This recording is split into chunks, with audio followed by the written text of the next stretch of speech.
Hi guys, it's Calvin from Raw Coding.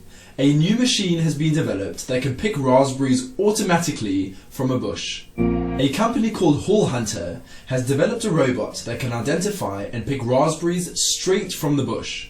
The 700,000 pound machine uses machine learning to train itself on what kinds of fruits are raspberries. It has wheels that can maneuver its way up and down the rows of raspberry plants. When it sees a potential fruity subject, it uses a 3D camera coupled with artificial intelligence to analyze it. If it identifies an object as a raspberry, it checks the size and ripeness. If all the parameters are met, it uses a gripping arm to pluck the raspberry off the plant and put it in the basket. The machine currently takes about 1 minute to identify a raspberry, pick it, and put it in the basket. Although this is a really long time, developers are confident that they can get this time down from 1 minute to 3 seconds per raspberry picked. You are probably thinking that the machine can't possibly pick more than a human can in a day. Well, based on predictions, the machine will be able to pick 25,000 raspberries per day, while a human maxes out at 15,000. The machine will also be able to work continuously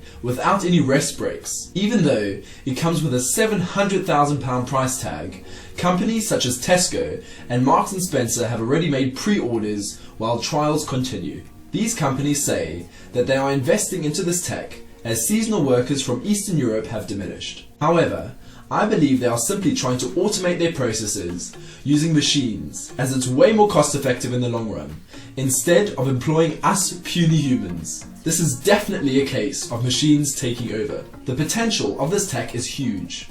The fact that the program can identify not only if a raspberry is a raspberry, but if that raspberry is ripe or not. There is no doubt that this machine will be tweaked to pick other vegetables and fruits. I'm just thinking that if we use more robust machines with the software, we may even be able to use this tech to find rare types of plants in terrain that's difficult to navigate, like the rainforest or Australian outback. We could even deploy machines to roam the deserts in order to identify rocks that could possibly be meteorites that may give us clues to the history of the universe. I know these are far-fetched ideas, but the potential is there. For now though, we have to make do with our raspberry picking robot. I just hope that it doesn't identify a big pig bug as a juicy, ripe raspberry. You never know what we may find in our fruit in the near future. What do you think of this tech? Let me know in the comment section below. Thank you so much for watching the video, and I look forward to seeing you in the next one.